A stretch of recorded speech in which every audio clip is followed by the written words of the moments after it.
So there are people commenting underneath that video that are wondering, where is that? What's going on? What is this? So for those of you that don't know, allow me to teach you about that. So that place is called Auschwitz-Birkenau, which is a concentration camp that was used during the Holocaust and World War II. Auschwitz-Birkenau is in Poland. It's Germany occupied with Poland. Now, Auschwitz-Birkenau was the largest concentration camp that they had during the Holocaust. Millions of Jews were murdered here, okay?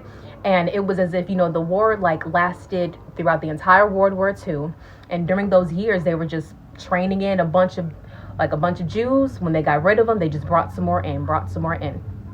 So a couple of infamous Holocaust members that were at Auschwitz-Birkenau camp, one, Anne Frank. Anne Frank and her family were at Auschwitz-Birkenau camp.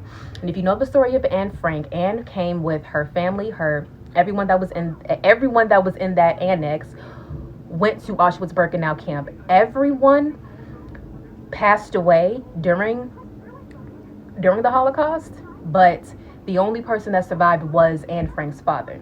Another person that was infamous that was at Auschwitz-Birkenau camp is Elie Wiesel. Elie Wiesel is a Holocaust survivor, and he also wrote the book Night.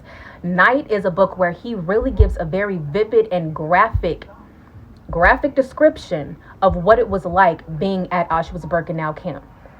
Now, Elie Wiesel entered the camp with his family, his mother, his father, his little sister, and him, at the age of 15 years old. Now, when they had to separate the women from the men, his mom and his sister had to go separately. They were immediately sent to the gas chambers, and they did not survive. But Elie Wiesel stayed at that camp for over a year. I believe it was around a year, because he was 16 when he was released from the camp.